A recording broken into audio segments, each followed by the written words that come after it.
Well, Nina, thank you for sharing with me, the symptoms that you've been having related to the stalker. Now, I kind of just want to dig in a little bit deeper and just get to know you and your past and try and collect more information. So I'm going to move on to some different questions. Is that all right with you? That's fine. Okay, so I would like for you to kind of tell me about your family and if anybody in your family has ever experienced any mental health disorders, any major medical issues that are prevalent in your family. So start with your mom. Okay. I grew up with my mom and my sister, and my mom never had any hospital stays or anything like I did. Um, but she was really sad a lot and sometimes would stay in bed and have trouble getting up and that kind of thing. And on your dad's side of the family? Not that I know of. Okay. And what about any of your siblings? So it was just me and my sister growing up. She didn't have anything like that. And I think sometimes maybe they don't really understand what's going on with me. Right. It's hard to explain to somebody who's never experienced anything so impactful, just exactly what it feels like. So Mhm. that can be very tough.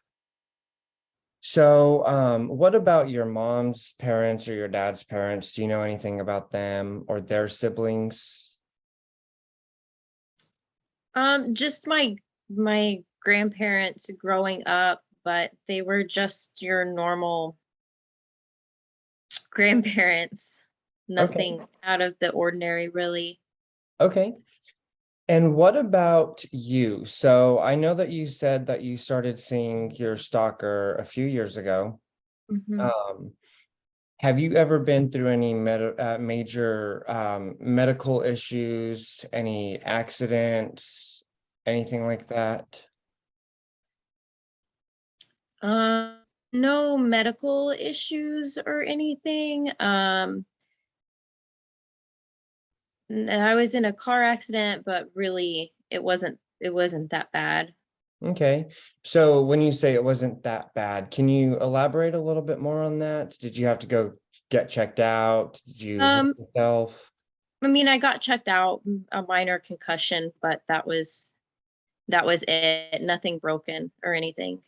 You got a minor concussion, and was that diagnosed through a medical facility? Yes. Okay. And what was the name of that medical facility? Mercy Hospital. Mercy Hospital? Okay, awesome. Um, at the end of the session, I might see if you can sign a consent to release, so I can get some records from them, if that's all right with you. Yeah, that's fine. Okay, so now I'd like to move on to how much this is impacting your life. So if you can kind of just tell me all the places you're seeing your stalker, how often you're seeing him. Um, it's mostly at work when I see him. And so sometimes I got in trouble at work because I'll run to the break room and to get away from him, to hide from him. But I see him other places too sometimes. Like when I'm out in town, if I'm shopping or running errands, stuff like that. Lately, I see him a lot more than I used to.